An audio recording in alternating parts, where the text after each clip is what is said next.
Rasulullah pernah bersabda, "Man yuridillahu bihi khairan yufaqihu fid din." Barang siapa yang Allah inginkan kebaikan kepada dirinya, kepada seseorang, yufaqihu fid din, maka Allah akan memberikan atau Allah menjadikan dia faqih dalam persoalan agama. Sehingga di dalam hadis ini dapat dipahami bersama bahwa tanda bahwa Allah inginkan kebaikan pada seseorang ketika dia faqih terhadap agama, ketika dia memahami ilmu agama ini. Dan memang keberadaan kita semuanya datang dari tempat kita masing-masing, dari rumah kita, mungkin ada yang jauh. Tentunya dengan semangat hadis, "Man salaka tariqan yaltamisu fihi ilman, sahhalallahu bihi tariqan ilal jannah." Barang siapa yang menempuh satu jalan, melewati satu jalan yang dengan jalan itu tidak ada tujuan yang lain kecuali untuk mencari ilmu, tentunya ilmu syar'i, ilmu agama ini, ilmu yang sumbernya Al-Quran, yang sumbernya sunnah, hadis Rasulullah sallallahu alaihi wasallam. Tidak ada yang menyebabkan dia keluar, meninggalkan tempatnya, melewati jalan-jalan kecuali untuk menuntut ilmu, maka Allah akan memudahkan baginya jalan menuju surga. Sehingga dipahami dengan hadis ini, surga itu, masuk ke dalam surga tidaklah mudah. Namun ada orang-orang yang diberikan kemudahan untuk masuk ke dalam surga. Salah satunya adalah menuntut ilmu. Maka kedudukan ilmu ini sesuatu yang sangat mendasar sekali, yang sangat penting. Sampai keimanan itu, ya, keimanan tidak akan terwujud tanpa didasari dengan ilmu. Dengan ilmulah keimanan itu bersemi di dalam diri seseorang. Jadi di antara sebab-sebab Allah akan memberikan kemudahan bagi seseorang masuk dalam surga adalah berusaha untuk menuntut ilmu. Man salaka tariqan yaltamisu fihi ilman, sahhalallahu bihi tariqan ilal jannah. Sidang maghrib yang sama-sama dirahmati Allah Subhanahu wa taala. Maka tanda kebaikan yang Allah berikan kepada seseorang adalah ketika dia diberikan pemahaman terhadap agama ini. Ketika kita menuntut ilmu, tidak ada harapan dari kita kecuali memahami ilmu itu. Ya, tidak ada harapan, tidak ada tujuan kecuali ingin bagaimana ilmu itu bisa kita pahami. Pernah kami sebutkan, ya, kita sebutkan dalam pertemuan yang lalu bahwa, ya, di antara bentuk keikhlasan dalam menuntut ilmu adalah menghilangkan kejahilan pada dirinya. Yang jahil menjadi tahu, yang tidak tahu menjadi ilmu, atau jahil menjadi ilmu, atau yang dulunya dia tidak memahami sekarang dia paham.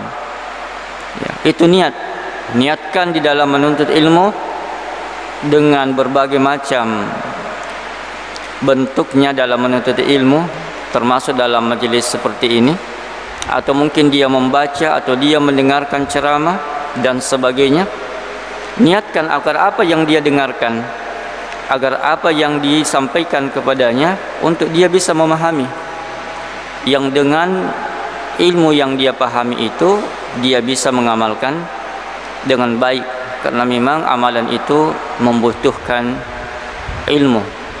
Jadi kita ingin berada di majlis ilmu agar kita paham.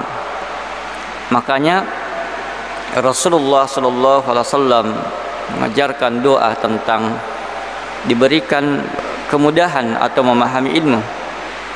Rabbi zidna ilma warzuqni fahma. Berikan, tambahkan aku ilmu dan berikan pemahaman.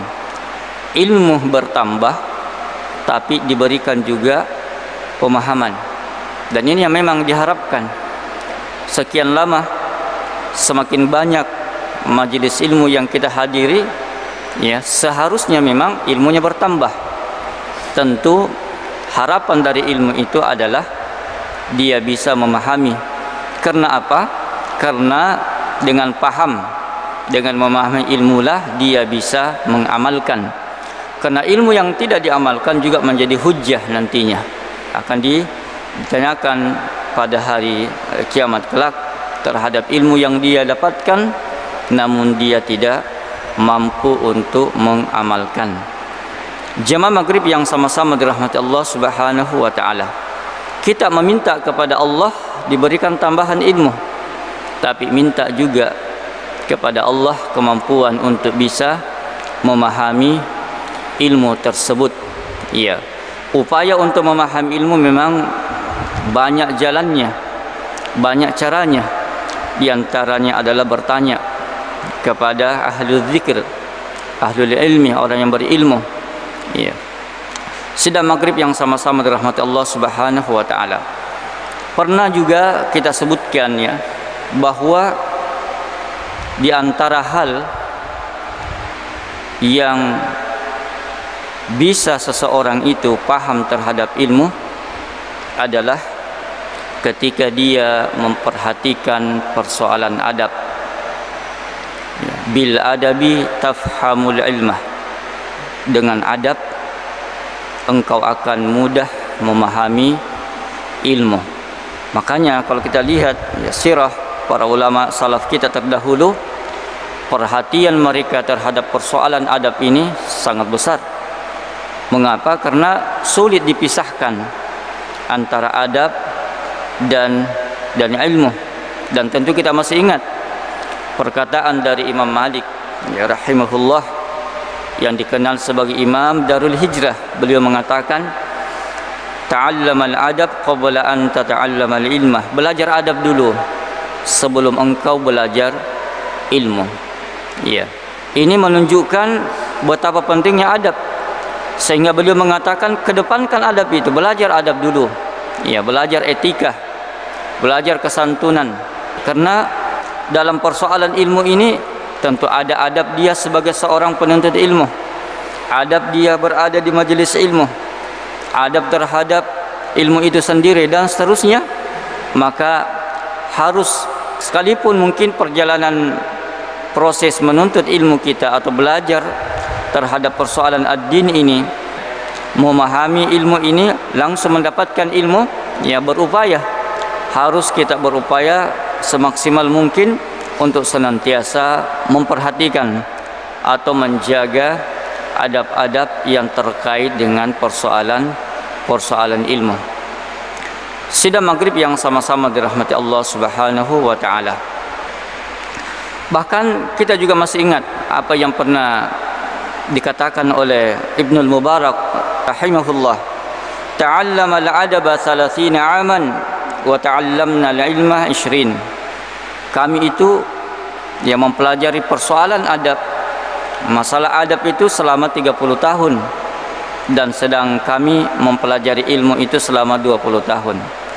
Kalau kita membandingkan antara dua upaya ini, antara ilmu dan adab, dari perkataan Ibnu Mubarak dipahami bahwa adab itu lebih lama daripada ilmu. Sekali lagi, Kalau seseorang, apalagi penuntut ilmu, memperhatikan persoalan adab, yakinlah bahwa dia akan mudah, diberikan kemudahan untuk memahami ilmu. Bahkan dia memiliki ilmu yang demikian dalamnya, memiliki ilmu yang luar biasa. Walaupun mungkin dalam pandangan kita proses menuntut ilmunya mungkin kita lebih lama dibandingkan dia, ya, tetapi karena mungkin yang membedakan antara kita dan dia adalah persoalan adab, sehingga ulama salaf yang kita sebutkan tadi mengatakan bahwa kami mempelajari adab selama 30 tahun, sedangkan kami baru mempelajari ilmu itu selama 20 tahun. Sekali lagi, persoalan adab sangat menentukan tentang keilmuan yang akan kita dapatkan. Sidang maghrib yang sama-sama dirahmati Allah Subhanahu wa taala. Dalam kesempatan yang berbahagia ini tentunya kita akan menyinggung kembali persoalan adab, karena saya yakin di masjid kita ini kalau tidak salah 3 majelis ilmu, 3 kali nih, ada persoalan akidah, syarah Salasatul Usul, kemudian fiqih, dan salah fadail sirah, ya, 4. Luar biasa, ya, artinya kedatangan kita, kehadiran kita dengan pembahasan 4 kitab yang luar biasa. Tentu memang kita sangat inginkan apa yang kita hadiri, kita memang ingin mendapatkan ilmunya, bertambah ilmu. Bayangkan kalau setiap pekan kita hadir bahkan 4 kali, kalau ada, ya. Kalau ada yang mampu 4 kali, ya, luar biasa di ilmu. Apalagi kalau pembahasan kitab itu sampai tuntas, sampai selesai. Dan ini ilmu yang luar biasa, bahkan lebih sempurna proses menuntut ilmu kita ketika buku atau kitab yang dibahas kita miliki juga. Banyak yang kurang lagi. Kita sudah berhadapan di depan para asatidzah kita, para ustaz, para guru kita untuk menyampaikan ilmu. Kitabnya juga jelas, tinggal pegangan kita dari ilmu itu harus tentunya kita miliki. Jadi karena ini di masjid kita ini 4 kali majelis ilmu dan kita hadiri di dalamnya, tentunya agar kita diberikan kemudahan oleh Allah Subhanahu wa taala untuk memahami ilmu, maka persoalan adab ini penting untuk senantiasa kita ulang-ulangi. Sidang maghrib yang sama-sama dirahmati Allah Subhanahu wa taala. Ya.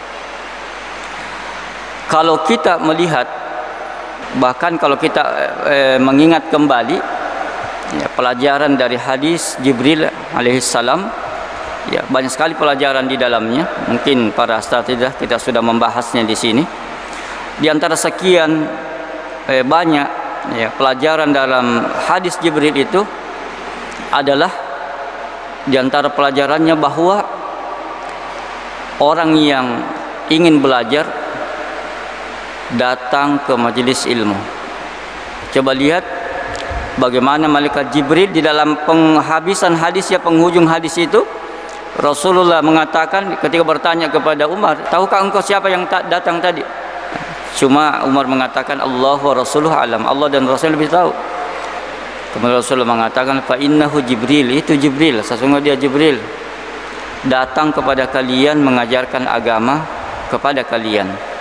Bagaimana malaikat Jibril dalam sosok manusia datang seakan-akan dia adalah penuntut ilmu, orang yang mau belajar, sehingga ada beberapa persoalan dia bertanya di situ. Dia bertanya kepada Rasulullah sallallahu alaihi wasallam.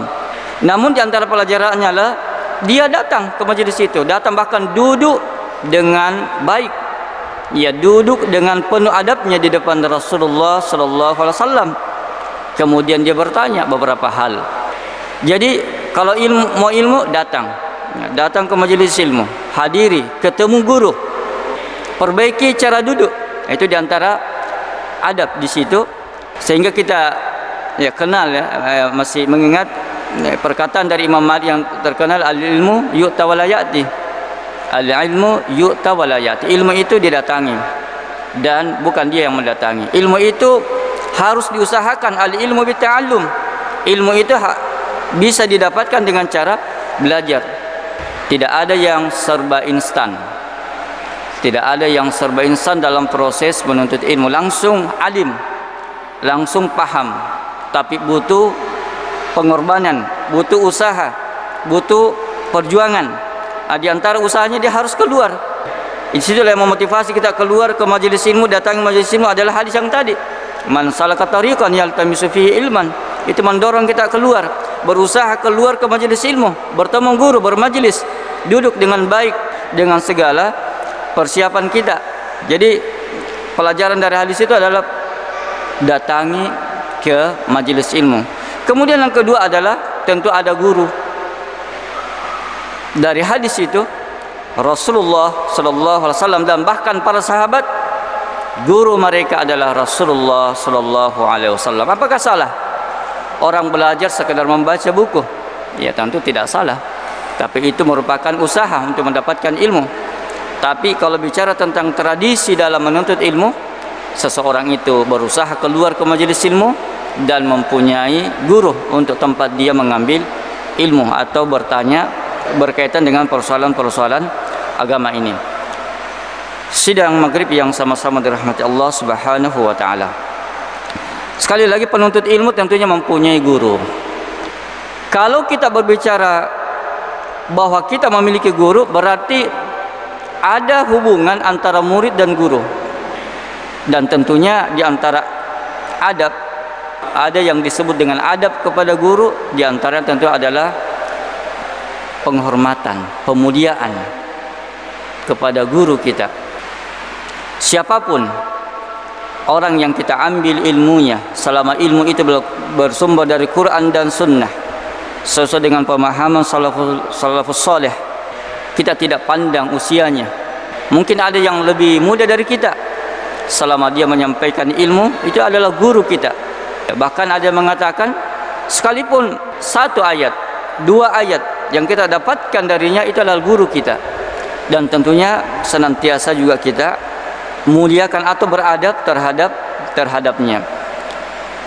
Jamaah maghrib yang sama-sama dirahmati Allah Subhanahu wa taala. Coba kita lihat bagaimana sahabat yang mulia Sa'id Al-Khudri radhiyallahu anhu. Beliau ini pernah bercerita, pernah mengatakan, kunna julusan fil masjid idh kharaja Rasulullah sallallahu alaihi wasallam. Dulu kami pernah berkumpul, bermajlis atau duduk-duduk di dalam masjid. Dan ini menunjukkan kebiasaan para sahabat itu ya senang berada di masjid. Senang berada di masjid dibandingkan di tempat-tempat yang lainnya. Dan memang ya di antara keutamaannya itu ya tentunya ini adalah orang-orang yang rindu di masjid, memang rindu dengan masjid, apalagi kalau hatinya memang terpaut dengan masjid. Dan ini memiliki keutamaan tersendiri juga. Wa rajulun qalbuhu mu'allaqun bil masajid. Ya, jadi pernah berkumpul dan datanglah Rasulullah.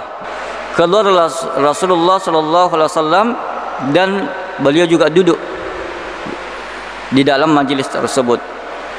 Fakana ala ru'usina at-tayr la yatakallam ahadun minna.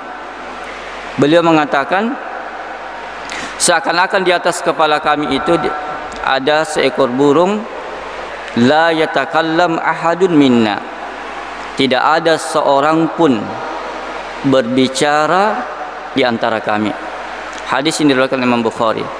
Kalau kita lihat dari riwayat ini sungguh adab yang luar biasa sekali yang diajarkan, yang bisa kita petik bagaimana para sahabat memposisikan dirinya sebagai murid, sebagai orang yang mau belajar menuntut ilmu, dan Rasulullah sallallahu alaihi wasallam adalah sebagai guru yang mengajarkan ilmu kepada mereka.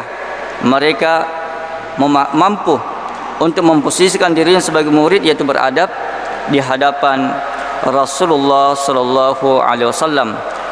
Apa artinya seakan-akan ada burung di atas kepala kami? Menunjukkan tenangnya mereka itu, tidak gerasak gerusuk.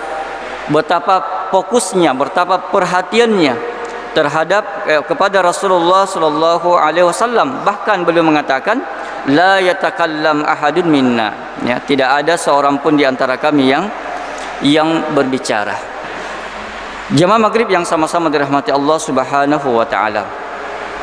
Ini ketika kita sudah berada di hadapan guru kita, dan jangan kita membayangkan bahwa yang namanya majelis itu ya seperti ini, majelis ta'lim, ya sekedar majelis ta'lim. Mungkin saja ada halaqah-halaqah ilmu, mungkin yang kecil seperti tarbiyah misalnya, belajar mengaji dan sebagainya. Ketika ilmu itu sudah disampaikan, ilmu itu sudah diajarkan, ketika guru sudah menjelaskan, tentunya kegiatan-kegiatan yang lain kita tinggalkan. Apalagi ya ini saya berbicara, mereka sudah hindari, apalagi sampai aktivitas-aktivitas yang sifatnya anggota badan. Ibnu Abbas ya, radhiyallahu an, tentunya kita kenal ya Ibnu Abbas ini sebagai mufassir dari kalangan para sahabat. Yang disebutkan para ulama kita ya, ahli tafsir di kalangan sahabat, yaitu Ibnu Abbas radhiyallahu taala an. Beliau ini pernah memegang tali kekang ya, atau tali kendaraan dari Zaid bin Thabit al-Ansari radhiyallahu an. Sahabat Zaid bin Thabit. Kemudian dia mengatakan, hakadha umirna an naf'al bi ulama'ina. Beliau mengatakan, ini alim ya, alim rabbani, alim yang besar ya, sahabat yang mulia. Ibnu Abbas itu memegang tali kekang dari kendaraan dari Zaid bin Thabit, kemudian mengatakan, seperti inilah kami diperintahkan untuk memperlakukan para ulama kami. Demikianlah kami memperlakukan orang-orang yang berilmu. Demikian ya, maknanya, bahasanya, memuliakan orang berilmu, sampai tali kendaraannya pun perlu diarahkan. Dan ini adalah suatu penghormatan terhadap ilmu, terhadap orang yang alim, terhadap orang yang berilmu. Di antaranya adalah sahabat yang mulia ini, Zaid bin Thabit al-Ansari radhiyallahu taala anhu. Sidang maghrib yang sama-sama dirahmati Allah Subhanahu wa taala. Disebutkan lagi dalam satu athar bahwa Ibnu Sulaiman pernah berkata, ma wallahi majtara'tu an ashrabal ma' wasyafi'i yanzuru ilayya haibatan lahu. Bahkan dia bersumpah di sini ya, demi Allah, aku tidak berani meminum air dalam keadaan Imam Syafi'i melihatku karena segan haibah. Ada rasa segan kepada Imam Syafi'i ini dalam majlis. Sampai-sampai minum pun ya mereka tidak lakukan itu. Walaupun mungkin dalam kondisi-kondisi tertentu boleh saja minum, boleh saja makan. Tapi ini ya mereka menganggap ya sesuatu ini sangat besar sekali, sehingga dia tidak berani minum di hadapannya Imam Syafi'i, karena Imam Syafi'i sementara melihat dia. Ketika dia menyampaikan ilmu, Imam Syafi'i melihatnya, sampai-sampai minum pun dia tidak berani untuk melakukan. Satu lagi riwayat yang menunjukkan bagaimana para ulama salaf kita ya, sangat ya, memuliakan ya, guru mereka. Beliau mengatakan, yang diriwayatkan oleh Imam Baihaqi dari Umar bin Khattab radhiyallahu an, tawadhu liman ta'allamuna minhu. Bertawadhu'lah kalian terhadap orang yang mengajari kalian. Di sini tidak disebutkan secara khusus. Bertawadhu'lah, bersikap rendah hati kepada siapapun atau kepada orang yang telah mengajari kalian. Mungkin kalau kita berbicara tentang yang mengajari kita, apalagi persoalan ad-din ini, persoalan agama, itu mungkin banyak. Bukan satu orang, bukan dua orang, bukan satu ustaz. Ada yang mengajari kita, ya bahkan sekedar mengajari membaca Al-Quran. Taruhlah misalnya mengajari dirasah, taruhlah misalnya mengajari tajwid, taruhlah misalnya mengajari wudu, tata cara wudu, dan seterusnya. Ada persoalan-persoalan dia mengajarkan 1-2 buah ilmu saja, persoalan kecil, persoalan sederhana, tetapi itulah ilmu yang kita dapatkan. Apalagi kalau yang diajarkan itu kita bisa amalkan menjadi rutinitas, maka bersikap tawaduklah, tunjukkan. Sekalipun dia itu mungkin lebih muda dari kita, tapi ada ilmu yang kita dapatkan dari dia.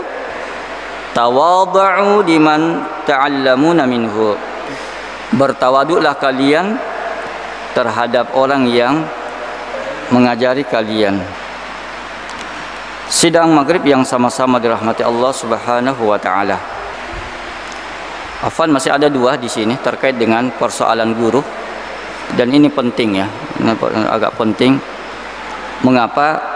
Karena banyak ungkapan-ungkapan atau fenomena-fenomena yang kadang orang itu dia memposisikan sebagai penuntut ilmu, tapi kadang ya dia tidak menghargai orang yang telah mengajarkan ilmu kepadanya.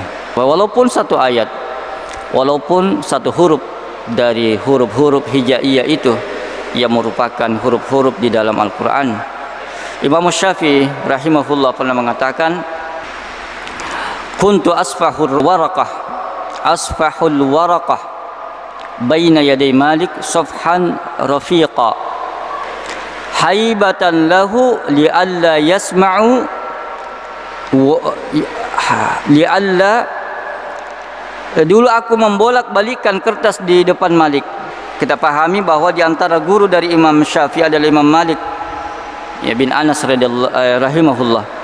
Di antara guru ya dari Imam Syafi'i adalah Imam Malik. Jadi beliau pernah menceritakan bahwa dulu aku ini buka-buka kertas lembaran, buka-buka lembaran di depannya Imam Malik itu dengan sangat lembut sekali. Ya, ketika dia membuka itu sangat lembut di depannya gurunya, yaitu Imam Malik. Mengapa dia lakukan itu?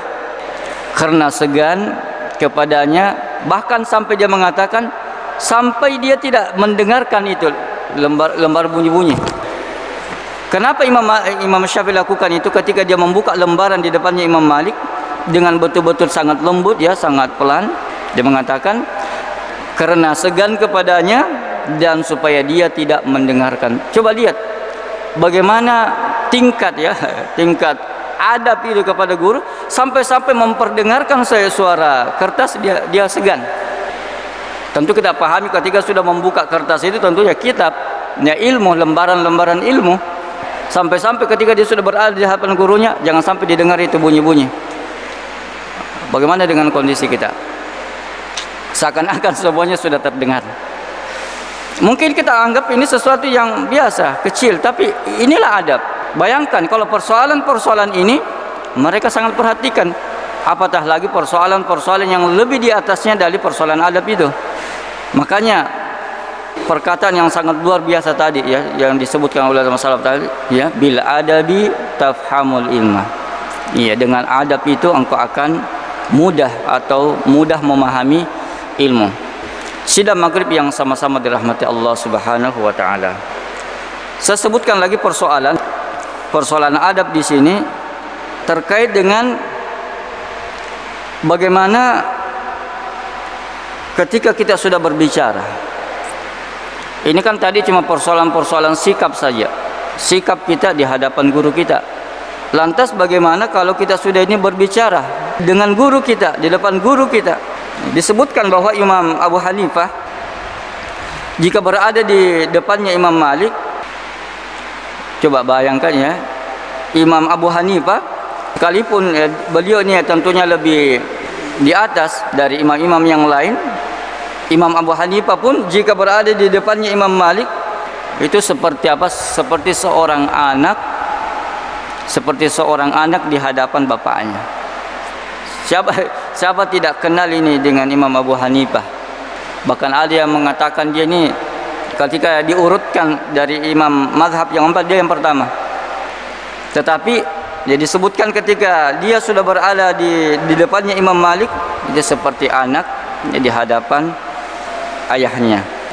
Demikian juga bagaimana pengagungan para sahabat Rasulullah sallallahu alaihi wasallam kepada Nabi kita Muhammad sallallahu alaihi wasallam ketika berada di depan Rasulullah. Nah, di sini kita akan sebutkan ya contoh di antara adab, termasuk ketika kita bertanya, melemparkan atau melontarkan satu pertanyaan. Ya, kalau kita lihat di dalam Al-Quran itu tentu ada isyarat-isyarat, bahkan tergambar sangat jelas bagaimana adab seorang murid terhadap gurunya. Coba kita lihat misalnya kisahnya Nabi Musa alaihissalam. Ketika dia meminta belajar kepada Khidir. Walaupun dikhilafkan para ulama kita apakah dia termasuk nabi atau bukan. Tapi di dalam Al-Quran itu disebutkan Nabi Musa meminta dia mau belajar sama Khidir, karena disebutkan ada orang yang lebih alim daripada Nabi Musa. Maka Nabi Musa mau tahu siapa. Ketika ditunjukkan bahwa dia adalah Khidir, ya maka dia mau belajar dengannya. Ketika diminta belajar bersama Nabi Musa ingin belajar bersamanya, apa yang disebutkan di dalam Al-Quran? Innaka lan tastati' ma'iya sabara. Sungguh engkau, yaitu ini disampaikan kepada Nabi Musa alaihissalam, sungguh engkau tidak akan mampu bersabar bersamaku. Makanya kalau kita membaca kisah di dalam surat Al-Kahfi itu, berapa kasus, berapa peristiwa yang menunjukkan dia tidak mampu bersabar terhadap apa yang dia dapatkan di dalam proses menuntut ilmu dalam perjalanan itu. Sehingga ketika dia sering bertanya lagi, padahal Nabi Khidir ini tidak mengizinkan untuk bertanya, jangan bertanya. Jadi kalau ada kejadian-kejadian yang memancing penasaran Nabi Musa, tidak diberikan dulu izin untuk bertanya. Jadi di sini kan tidak diberikan izin bertanya. Jangan bertanya. Tapi Nabi Musa tidak mampu bersabar dengannya. Dalam ayat, "Fala tas'alni an syai'in hatta uhditsa laka minhu dzikra." Jangan bertanya dulu. Sampai apa? Sampai aku akan menerangkan, aku menjelaskan. Jadi kadang itu di dalam majelis ilmu, ya kadang ada yang langsung bertanya, atau mungkin sudah diingatkan sebelumnya ya, selama prosesnya. Bahkan syekh juga begitu ya, selama proses menerangkan ilmu itu jangan dulu bertanya, nanti selesai pelajaran baru bertanya. Jadi ada bertanya pun harus memahami kondisi. Ya, harus memahami kondisi, apalagi sudah berikan isyarat. Kalau gurunya sudah berikan isyarat, jangan bertanya sebelum diizinkan. Jadi pelajarannya dari kisah ini adalah tentu bertanya itu nanti diizinkan dulu. Makanya kadang itu dalam majelis ada beberapa mungkin ustaz, mungkin para syekh itu tidak membuka babak pertanyaan. Ya, jangan juga dipaksa-paksa. Ada juga ustaz, ada juga syekh, atau ada dalam majelis itu, insyaallah setelah pembahasan ini kita akan buka sesi tanya jawab, atau bahkan mungkin setelah majelis ini ketika sudah kondisi sudah pulang orang, kalau yang bertanya silahkan, dan seterusnya. Jadi sekali lagi bertanya pun harus kita memahami etika dan adabnya, karena dia berkaitan dengan adab kita kepada guru yang tempatnya kita mengambil ilmu darinya. Sidang maghrib yang sama-sama dirahmati Allah Subhanahu wa taala. Jadi kalau tidak diizinkan jangan bertanya. Kemudian ada satu hal juga yang sangat penting untuk kita ingatkan adalah, atau mungkin kita luput darinya, yaitu senantiasa mendoakan guru kita. Mungkin kita tiap hari berdoa, bahkan setiap momen-momen doa itu diistijabah oleh Allah Subhanahu wa taala. Kita berdoa di situ. Kita tahu kan antara azan dan qomat, ketika kita sujud, ketika hujan turun, dan sebagainya, banyak momen-momen yang dikabulkan doa itu.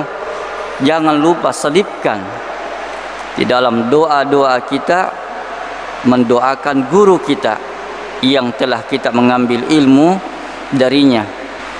Ada di karangan salaf pernah mengatakan, ya, ma shallaitu illa, tidaklah aku salat kecuali aku mendoakan liwalidai, kedua orang tuaku, wali masyayikhi, dan juga kepada guru-guruku seluruhnya. Kadang kita terbatas sama diri kita, orang tua kita, tetapi kadang kita masih selipkan itu. Kalau diri kita jelas, orang tua kita jelas, ditambah dengan kaum muslimin yang masih hidup maupun yang telah meninggal, satu jangan kita lupakan, yaitu doakan guru-guru kita. Sila maghrib yang sama-sama dirahmati Allah Subhanahu wa taala. Ya, saya mohon maaf atas segala kekurangan, dan ini yang bisa kami sampaikan. Semoga menjadi ilmu yang bermanfaat. Ya, sekali lagi, ya, kesungguhan kita hadir di dalam majelis ilmu ini bahkan sampai 4 kali di dalam di tempat kita ini, di masjid kita ini. Kalau ingin dimudahkan oleh Allah, diberikan pemahaman, diberikan keberkahan terhadap ilmu, sekali lagi hiasi diri kita dengan persoalan adab. Bil adabi tafhamul ilmah. Subhanakallah bihamdik, asyhadu an la ilaha illa anta, astaghfiruka wa atubu ilaik. Assalamualaikum warahmatullahi wabarakatuh.